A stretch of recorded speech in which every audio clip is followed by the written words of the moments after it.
Welcome to Keep the Faith Ministry News. A Minnesota school district overwhelmingly rejected an offer to erect a stone monument engraved with the Ten Commandments on school property.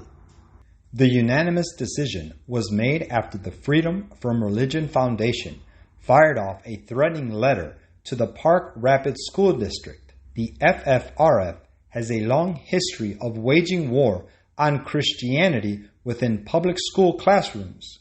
They are easily triggered by the name of Jesus Christ and the presence of Holy Bibles. Former board member Dennis Dodge has offered to donate the stone monument to the district. However, the FFRF accused the biblical display of being religious hectoring. For Dodge, the Ten Commandments are a symbol of ethics, high morals, and respect.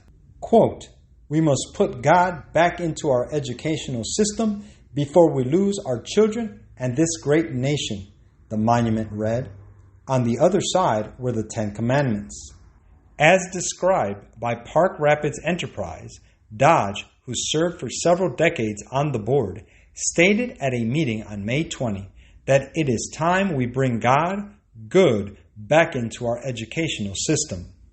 This is why we feel this donation is so very important to our young people, and in fact, to all of us, to bring awareness of God and His goodness back into our lives, bring back good morals, values, love, and respect, he added.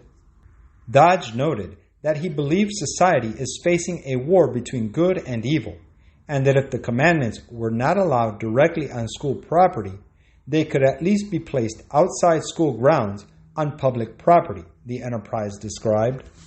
Responding to the board's vote against his display, Dodge said, "In my opinion, evil and his minions are smiling because evil won another battle. But I will continue to fight for his victory over evil," per the enterprise. The board reportedly reasoned that accepting the commandments monument would be opening a can of worms for litigation over freedom of religion and other First Amendment matters. National radio host Todd Starnes, the author of the newly released Twilight's Last Gleaming, Can America Be Saved?, shamed the school board for caving to the atheist. Quote, "Sadly, many schools have replaced God with drag queens," Starnes said. "But in this case, I suspect the school board rejected the monument because some members may be in violation of multiple commandments. France is a type of the whole world in the last days."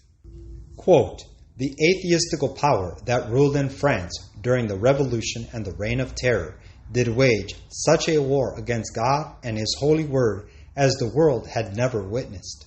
The worship of the deity was abolished by the National Assembly.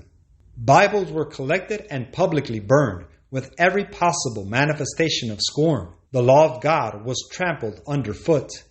The institutions of the Bible were abolished. The weekly rest day was set aside, and in its stead, every 10th day was devoted to reveling and blasphemy. Baptism and communion were prohibited, and announcements posted conspicuously over the burial places declared, 'Death to be an eternal sleep.' Great Controversy, page 273. This is Keep the Faith Ministry News. Thank you for watching.